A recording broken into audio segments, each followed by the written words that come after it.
চেরাপুঞ্জি গেলে ভালো হয়। তাই বললাম চলো। তো বাস স্ট্যান্ডে গেলাম, তো বাস থেকে বসলাম। সেই বাসগুলো ছোট্ট ছোট্ট বাস, এখনো হয়তো আছে।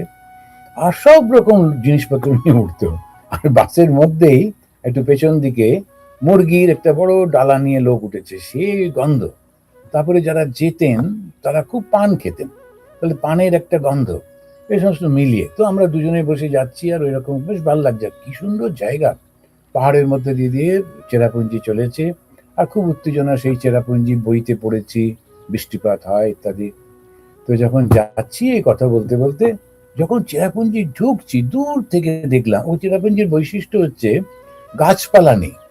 ওই মাটিতে বোধহয় খুব ইয়ে রয়েছে, যে লাইম আছে, তো সেই কারণেতে অত গাছ হয় না, সবুজ ঘাস, বড় সুন্দর দেখতে লাগে। তো ওইখানেতে দেখলাম রামকৃষ্ণ মিশন স্কুল দেখে আসি। তো অনেক দূর থেকে দেখা যাচ্ছে। তখন উনি বললেন না না না, ও ছেলেটি একদম খুব খুব কড়া একেবারে কমিউনিস্ট ছিল। তো বলছে না, ওর যেমন হয় আর কি, যে না, ধর্মটা হচ্ছে মানুষকে সবসময় সব ক্ষতি করেছে ধর্মটা, ইত্যাদি। তো আমি বললাম যে সেটা ঠিক আছে, এখন এই তর্কের সময় নয়, আমরা বেড়াতে যাচ্ছি, কিন্তু কথাটা হচ্ছে আমরা দেখবোটা কি, দেখার তো কিছু নেই। তো তখন শেষমেশ সেসব ঠিক হলো। ও বলছে যে আমরা ওখানে একটা আহ, জায়গা আছে, সেখানেতে একটা ফ্যাক্টরি, তো লোহার চেরাপুঞ্জি হলো লোহার সেরা, সেখানেতে ওখানে সিমেন্ট তৈরি হচ্ছে, ওটা দেখতে যাওয়া যাচ্ছে। পাথর ভেঙে তারা একটা সিমেন্ট বানাচ্ছে, ওইটা এমন কি দেখা যাচ্ছে হচ্ছে এই যে ট্রাইবাল মানুষ ছেলেগুলো যাচ্ছে, তাদেরকে আস্তে আস্তে করে ওদের অজ্ঞান দূর করে ওদের জ্ঞান দিচ্ছে, এটা কত ভালো। ও মানছিল না। শেষমেশ ঠিক হলো, আচ্ছা আমরা প্রথমে ওইখানে যাই, গিয়ে আমরা খানিকক্ষণ থেকে তারপরে লোয়ার সেরাতে চলে যাব, বাস পাওয়া যায় যাবার জন্য। তা আমরা গিয়ে আশ্রমে যখন ঢুকলাম, তখন দূর থেকে দেখলাম ওই স্কুলটা একটু চেঞ্জ হয়ে গেছে, ওরা অনেক সমস্ত করেছে। আগে ছিল একতলা, তারপর মন্দিরটাও একদম সুন্দর, একতলা একটা কাঠের মন্দির ছিল, এখন পরিবর্তন হয়ে গেছে। তখন দূরে দেখলাম মাঝখানে ঘরে একজন গেরুয়া পরা, গেরুয়াটা দেখে ওই সবুজ চারপাশে, তার মধ্যে এরকম গেরুয়াটা দেখে খুব ভালো লাগলো। আমি সোজা ওখানে গেলাম, ও আমার সঙ্গে সঙ্গে এলো। ওখানে যে মহারাজ ছিলেন তার নাম স্বামী গোকুলানন্দজি। তো উনি আমাকে দেখেই খুব আন্তরিকভাবে, এসো এসো এসো, কফি খাবে। তো উনি যখনই কিছু কথা বলতেন নিজের নামটা বলতেন, গোকুলানন্দ তোমাকে কফি বানিয়ে দেবে। খুব মজা লাগলো। বয়স্ক মানুষ তখন, মোটামুটি ওনার 45-50 বছর বয়স হবে। স্বামী গোকুলানন্দ তোমাকে কফি বানিয়ে দেবে, খাবে? তাই বললো হ্যাঁ মহারাজ, কফি খাবো। আর ওকে বললেন এই শোনো, তুমি বরঞ্চ এই দেখে এসো তো ক্যাম্পাসটা, খুব সুন্দর ক্যাম্পাস, ঘুরে দেখে এসো। তো ওখানে একটি নেপালি ছেলে ছিল, তাকে বললাম বাহাদুর ওকে নিয়ে যাও তো, গিয়ে সব দেখিয়ে দাও। ও সন্ন্যাসী পছন্দ করে না, সেও চলে গেল। আর আমি ওনার কাছে বসলাম। তখন উনি আমাকে এই প্রথম উনি বললেন, তো তুমি কি করো এটা ওটা জিজ্ঞেস করে, তারপরে আমি বললাম যে এরকম পাশ করেছি ইউনিভার্সিটি। তখন উনি বলছেন যে এই জীবনটা এইভাবে নষ্ট না করে স্বামীজির জন্য দাও। তখন আমি বললাম যে এই প্রথম শুনলাম, তো I fail that I was waiting for that call, যে স্বামীজির জন্য সাধু হও। আমি বললাম সাধু হতে গেলে কি করতে হবে? তিনি তখন একটা সংস্কৃত শ্লোক বলেছিলেন, তখন তো বুঝিনি, পরবর্তীকালে বুঝলাম। উনি বলেছিলেন যে এটা একটা দীর্ঘ পথ যেতে হয়, সুরস্য ধারা নিশিতা দূরত্বয়া দুর্গম পথস্তৎ কবয়ো বদন্তি।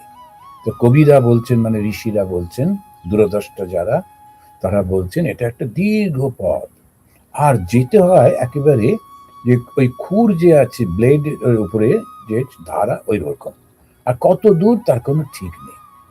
খুবই এই পথ থেকে পড়ে যাওয়ার সম্ভাবনা খুবই বেশি। তো আমি বললাম যে না, আমার অসুবিধা হবে না, আমি থাকতে পারি, আজকে থেকেই থেকে।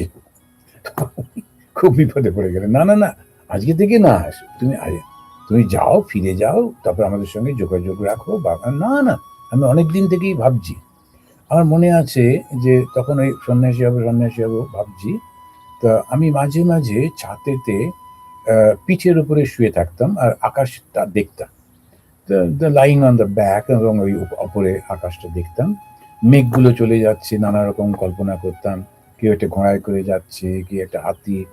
তো ওটা আমার খুব পাস টাইম ছিল, খুব ভালো লাগতো। একদিন হঠাৎ করে আমি একটা ছবি দেখেছিলাম, 1 সেকেন্ডের জন্য হয়তো বা, আমাকেই আমি দেখেছিলাম আকাশের গায়ে দুজন, একজন একটা টাই শুট পরা আর হাতে একটা ব্রিফকেস, আর একজন একদম সন্ন্যাসীর পোশাক, মাথাটা ন্যাড়া আর হাতে একটা কমণ্ডলু। তো এক ঝলক কে যেন আমাকে ভেতর থেকে বলল, তুমি কোনটা হতে চাও? আমি সঙ্গে সঙ্গে বললাম সন্ন্যাসী হব। তো এই যেই উনি বললেন সন্ন্যাসী হও, তখন আমার মনে হলো যে দিস ইজ দ্য কল। আমি বললাম, মহারাজ আমি সাধু হতে চাই। উনি বলেন, বেশ তো, যোগাযোগ রাখো। তারপরে যাই হোক, সেদিন আর হলো না।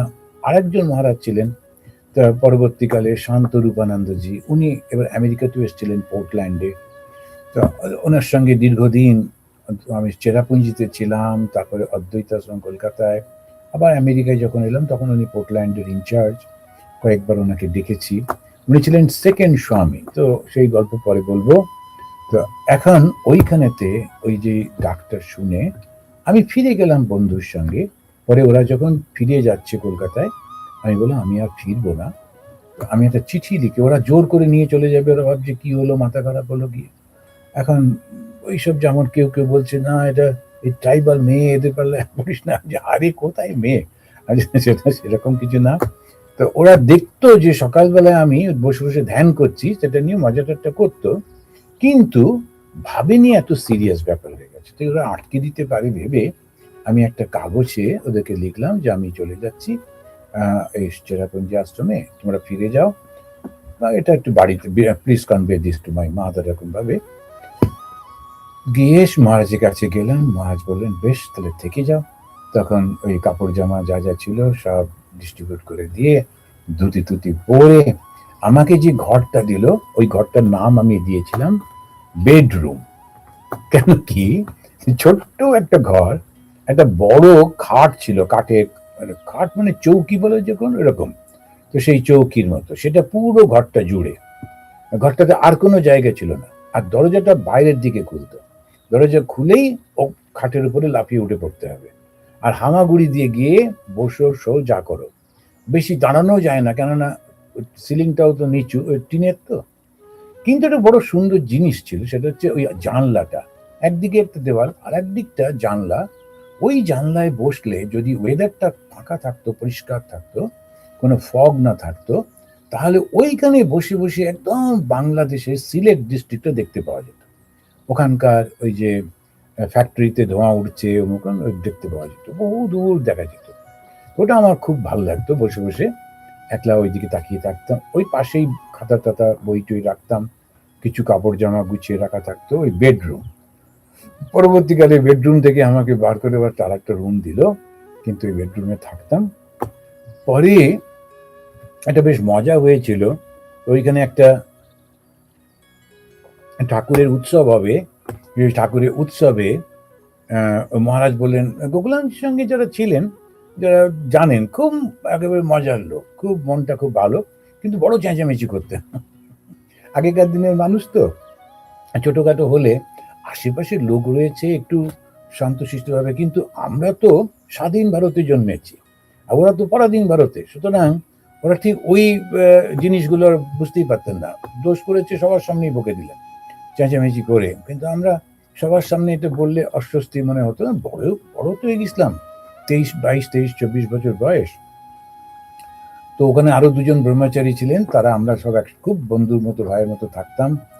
তো এই গোকুলানন্দজি মহারাজ খুব মজা করে করে আমাদের গীতা পাঠ করাতেন, সকালবেলায় আমরা ধ্যান করতাম একসঙ্গে বসে বসে। ওই তখনই উনি বলেছিলেন যে তুমি চট করে গিয়ে যদি সাধু সত্যি হতে চাও, দীক্ষাটা নিয়ে নাও। তখন সেই দীক্ষা নেবার জন্য উনি টিকিট টিকিট কেটে দিলেন, তারপরে আমাকে সব বলে দিলেন, ওখানে সব চিঠি দিয়ে দিলেন। তখন আমি ওখান থেকে শিলং, তখন সে একটা সরু রাস্তা, আর সেই একটা বাস যেত, ওটা মিস করলে তখন খুব দেরি হয়ে যেত। তো এসে করে শিলং, শিলং থেকে বাসে করে পাহাড়ের গা দিয়ে গিয়ে ওই যে শিলচরে গিয়ে উঠলাম। শিলচর আশ্রমের মহারাজ ছিলেন শান্তানন্দজি, খুব খুব ভালো মানুষ। শান্তানন্দজি আমাকে একদম খুব জড়িয়ে ধরে, আচ্ছা তুমি কি সাধু হবে? আর আমাকে গোকুলানজি বলে দিয়েছেন খবরদার বলবে না সাধু হবে। আর তখন আমি বলেছি যে ঠিক জানি না, দেখি কি হয়, দেখি কি হয়। তখন আমার স্বামী বিদেশ্বরানন্দজি মহারাজ ওখানে দীক্ষা দিচ্ছিলেন।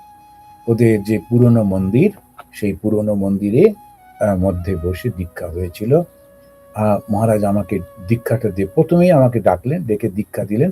যতজন নিচ্ছিলেন তো তাদের মধ্যে আমি অল্প বয়সী ছিলাম বলে আমাকে ডাকলেন, ডেকে দীক্ষাটা দিয়ে আমাকে ওনার পায়ের কাছে বসে বললেন, এইবারে যারা যারা আসবে ওরা অনেক সময় শুনতে পায় না, বয়স্ক মানুষ, তারপরে একদম পূর্ব বাংলার মানুষ, তো ওদের উচ্চারণটাও মহারাজ বুঝতে পারছে না যখন মন্ত্রটা বলছে। তো আমাকে জিজ্ঞেস করতেন, আমি তখন ঘাড় নাড়তাম না, ঠিকই বলেছে। তখন উনি বলতেন আচ্ছা যাও, তারপরে করগোনা ইত্যাদি ইত্যাদি। তো ওইখানেতে আমি মহারাজের কাছে করে বসতাম, আর খুব খুব আনন্দ হয়েছিল। তো আমাকে গোকুলানজি বলেছিলেন গুরুর সঙ্গে সঙ্গে ঘুরবে, সবসময় ওনাকে লক্ষ্য করবে, কারণ সেটাই পরে ধ্যান করতে হবে। তো আমি মহারাজকে দেখতাম, আর খুব আনন্দ বেশ কিছুদিন কাটলো। তারপরেতে ওখানে শ্যামল মহারাজ ছিলেন মহারাজের শিষ্য। তো উনি খুব একটা ভালো কথা বলেছিলেন, আজও মনে পড়ে। শ্যামল মহারাজ আছেন কিনা আমার ঠিক জানা নেই। তো শ্যামল মহারাজ ছিলেন এরকম 2-3 জন। তো উনি তখন বলেছিলেন যে যে দেখো বৈরাগ্যটা যেন কমে না যায়, যখন সন্ন্যাসী হতে আসছো তখন খুব বৈরাগ্য, সব তোমার কিছু আছে, সব কিছু ফেলে দিয়ে চলে আসছো, কিন্তু খেয়াল রাখবে মৃত্যুর দিন পর্যন্ত যেন এতটা বৈরাগ্য যদি নাও থাকে কিন্তু কমে যাতে না যায়, বৈরাগ্যটাকে বাড়াতে হবে। বৈরাগ্যমে বা অভয়ম, বৈরাগ্যতেই হচ্ছে অভয়। আমি কিচ্ছু চাই না এই জগতের নাম যশ প্রতিপত্তি সোনা দানা, কিচ্ছু চাই না, তোমাকে ওইভাবে করতে হবে। তা প্রভুর কৃপায় এইটা জীবন চলছে। তো চেরাপুঞ্জিতে ফিরে এলাম, মহারাজ খুব খুশি, আমরা সব জব করতাম, ঝমঝম করে বৃষ্টি পড়তো, কিচ্ছু কথা শোনা যেত না। আর ওই নিজেরই মন্ত্রটাকে জোরে জোরে বলতাম, কেননা কানেতে আমি শুনতে পেতাম না, এত জোরে আওয়াজ হতো। আবার যখন শিলাবৃষ্টি হতো তখন তো এরকমই। তো এরকম সব করে করলাম, আমাদের খুব সুন্দর চলতো। একটু একটা দুটো মজার ঘটনাও মহারাজকে নিয়ে সব হতো। তা একবার উনি, আমরা বিকেলবেলা একটু 3-4 জন ব্রহ্মচারী, 2-3 জন ব্রহ্মচারী আর আমাদের কয়েকজন এমনি টিচার ছিলেন, ইয়াং টিচার, আমরা একসঙ্গে একটু ভলিবল খেলতাম, ওটা আমাদের একটু ভালো মজা লাগতো। ঠিক মন্দিরটার সামনে মাঠ আছে একটা বড়, সেখানে। আর ওটা একটু পাহাড়ি জায়গা, একটু উঁচু জায়গা, ওখানে আবার একটা বড় মাঠ আছে, স্কুল আছে ইত্যাদি। তো আমার কাজ ছিল মহারাজের সঙ্গে সঙ্গে ঘোরা, আর কোনো গেস্ট এলে তাকে নিয়ে নিয়ে আশ্রমটা ঘুরিয়ে ঘুরিয়ে দেখানো মেনলি। তো যে যখন আসবে, আমার ছুটি ছিল না, যখনই আসবে তখন দেখাতে হবে। অন্য যারা ছিল তাদের কিছু কিছু অন্য কাজ ছিল, একজন দেখতেন রান্নাঘরটা এবং গেস্ট দেখতেন, আর একজন দেখতেন যে অফিসটা। অফিস বন্ধ হয়ে গেলে তো ফ্রি হয়ে গেল, কিন্তু আমার ওই কোনো গেস্ট বেড়াতে এলো তখন। ওই রকম বিকেলবেলা খেলা চলছে, বেশ খুব জমে গেছে। হঠাৎ দূর থেকে দেখছি যে একজন লোক ধুতি টুতি পরা, অবশ্যই বাঙালি, তিনি আসছেন। তখন আমাকে ওরা বললো, এই যা আপনার খেলা হয়ে গেল, গেস্ট আসছে। তা আমি দেখলাম একটু মানে সাধারণ টাইপের দেখতে একজন মানুষ। তারপরে যখন একটু কাছে এসছে তখন আমি গেলাম যে আগে কিছু চাই, বললো আমি একটু ঘুরে দেখতে চাই। আমি বললাম এখন খেলার দিকে মন, আমি বললাম বেশি কিছু দেখার নেই, একটা স্কুল আছে, তারপরে একটা এরকম কার্পেন্টারি, তারপরে ওয়েল্ডিং শপ এসব রয়েছে, আর মেয়েদের জন্য কিছু টেলারিং উইভিং এসব আছে। সব জায়গাতেই কাঁচের জানলা, আপনি গিয়ে গিয়ে ওই জানলা দিয়ে দেখে নিন, বন্ধ কিন্তু বাইরে থেকে এমনি করে দেখতে পাবেন। বলে ওকে পাঠিয়ে দিয়ে ভাবলাম যে বোকা শোকা লোক অত বুঝতে পারবে না, আমরা করি, ও নিজের মতো করুক, আমি খুব খেলছি। এদিকে ওই ভদ্রলোক যখন আবার নেমে যাচ্ছেন, আপনারা যারা চেরাপুঞ্জি গেছেন জানেন, ওই পাহাড় থেকে একটু ঢাল আছে, সেখানে বাজার। ও যখন ওই রাস্তা দিয়ে নামছে, গোকুলানন্দজি ওয়াকিং করতে গেছিলেন, উনি ফিরছেন, গেরুয়া পরা মোটা সোটা একজন সাধু, তাকে দেখে ওই ভদ্রলোক গিয়ে বলছেন, আগে আমি হচ্ছি শঙ্কু মহারাজ। শঙ্কু মহারাজের ট্রাভেলগ লেখেন, বাংলাতে খুব নাম আছে। তো তিনি, আমি শঙ্কু মহারাজ এখানে এসেছিলাম, একটু মেঘালয়ের উপর লিখবো, আপনাদের আশ্রমটা সম্পর্কে লিখবে, কোনো খবর যদি পেতাম ভালো হতো। তো উনি সঙ্গে সঙ্গে, ভীষণ চালাক লোক ছিলেন, প্রফেসর ছিলেন, তো বলছে আমি দেখলাম আপনি নাবছেন, তো আশ্রমে গেছিলেন না? বলে হ্যাঁ। তো ওখানে একজন সাদা কাপড় পরা একজন অল্প বয়সী ছেলে, সে আপনার সঙ্গে দেখা হয়নি? বলো হ্যাঁ হলো, দেখা হলো। তো কি বলছে? বলছে এখানে কিছু দেখা নেই। বলে এই বলেছে, চলুন তো আমার সঙ্গে।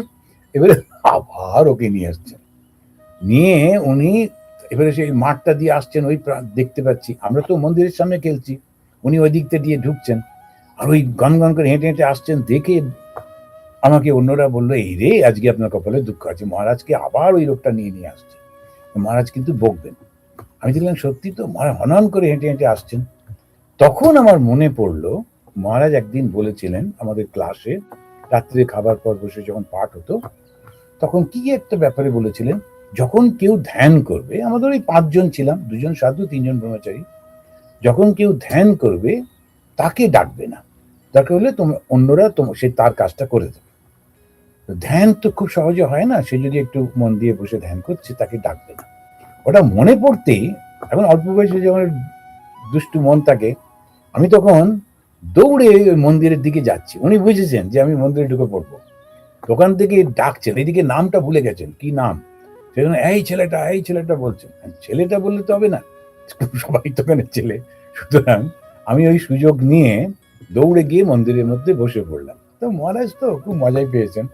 তো উনি সিঁড়িতে এসে, মন্দিরের সামনে এসে সিঁড়ি দিয়ে উঠে দরজা থেকে বলছেন, যখন ধ্যান ভাঙবে আমাকে দেখা করো, সন্ধ্যেবেলায় আমার সঙ্গে দেখা করো, ধ্যান ভাঙবে।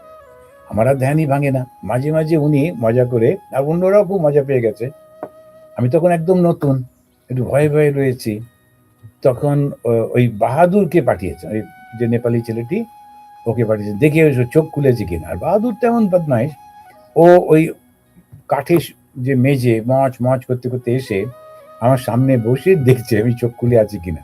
তবে ওখান থেকেই চিৎকার করে বলছে আবিবি বন্ধ হ্যাঁ, এরকম করে বলবো।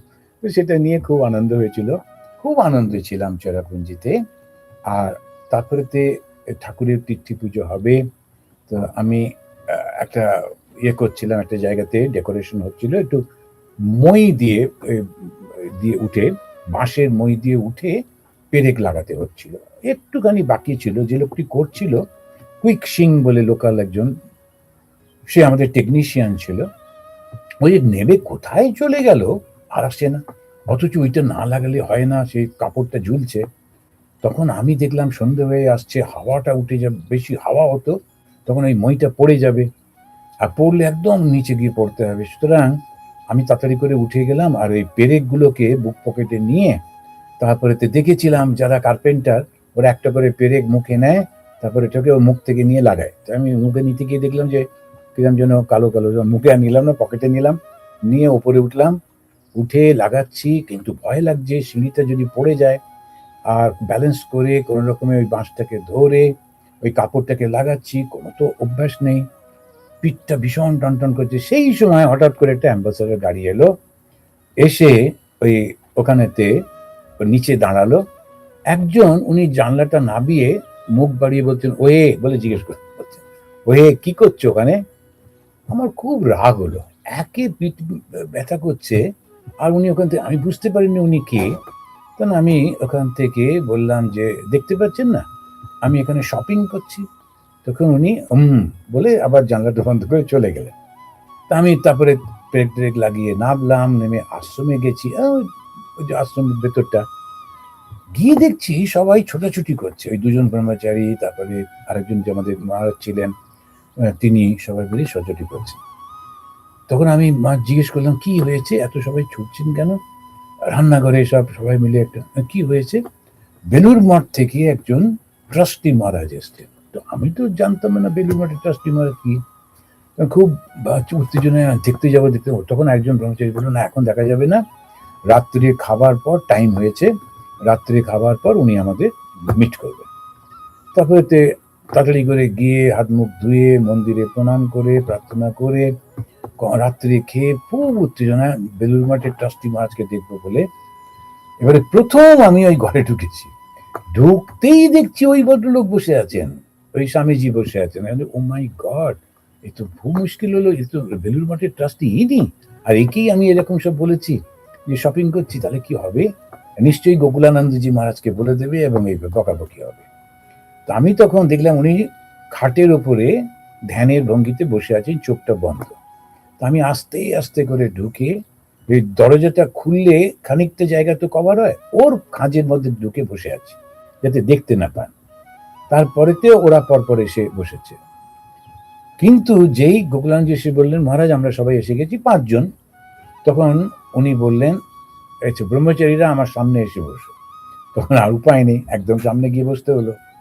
তখন উনি, আমি বললাম এই বললো বুঝি, এই বললো বুঝি, কিন্তু কিছুতেই ওই শব্দগুলো বললেনই না, বুঝতেই দিলেন না। ভীষণ ভদ্র ছিলেন, খুব ভদ্র।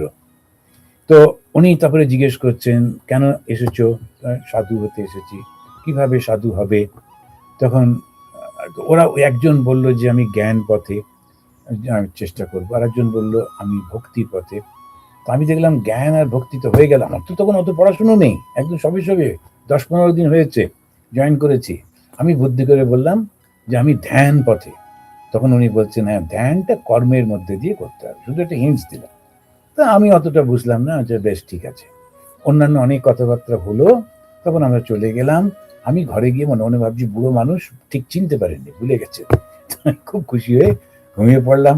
পরের দিন সকালবেলায় আবার সেই যেমন হয় সব মঙ্গল আরতি টারতি হলো, তারপরে ব্রেকফাস্ট খাওয়া হলো। এবার মহারাজ চলে যাবেন, আমরা সবাই গিয়ে দাঁড়িয়েছি। যেমন আমরা অনেকে জানেন রামকৃষ্ণ মিশনের ট্র্যাডিশন, যে হাত জোর করে বলতে হয় ঠাকুরমা স্বামীজি জয়ধ্বনি দিতে হয়, আর মা দুর্গা দুর্গা দুর্গা 3 বার বলতে হয়। তো আমি একদম সামনে গিয়ে দাঁড়িয়েছি, যে ওই মহারাজকে দেখবো বলে। ভালো লেগেছে, খুব সুন্দর কথাবার্তা, খুব ভদ্র। তিনি ওখানেতে জয়ধ্বনি হয়ে গেল, জানলার কাঁচটা নাবানো, মহারাজের হাতটা জানলার উপরে রাখা, গাড়ির জানলাতে। উনি এবারেতে, আমি ভেবেছি তো উনি ভুলে গেছেন, কিন্তু না, এবারেতে উনি আমার দিকে তাকিয়ে, একদম কাছে ছিলাম, খুব আস্তে আস্তে বললেন তোমার মার্কেটিং হয়ে গেছে, এই তোমার শপিং হয়ে গেছে, বলে হাসতে হাসতে চলে গেলেন। তখন আমি বললাম মাই গড, ইনি সবসময় এটা মধ্যে ছিল, কিন্তু উনি আমাকে সবার সামনে অপমান করলেন না। তো এইটি অসাধারণ এই মহারাজের এই করুণা ছিল।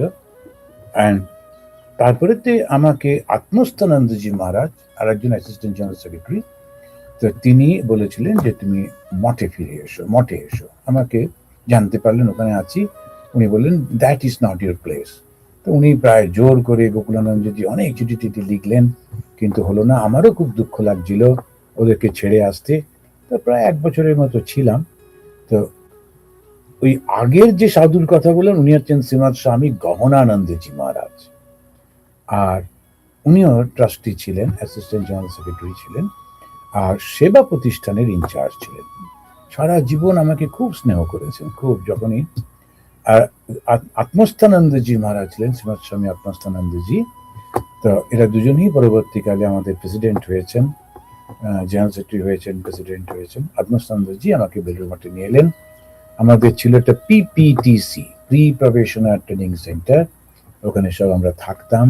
খুব সকালবেলায় গিয়ে এরকম সব হতো। এর আবার পরে কখনো আর একদিন সময় পেলে আবার একটু বলবো। তো আজকে এই পর্যন্ত, সবাই ভালো থাকবেন। জয় ঠাকুর, জয় মা, জয় স্বামীজি।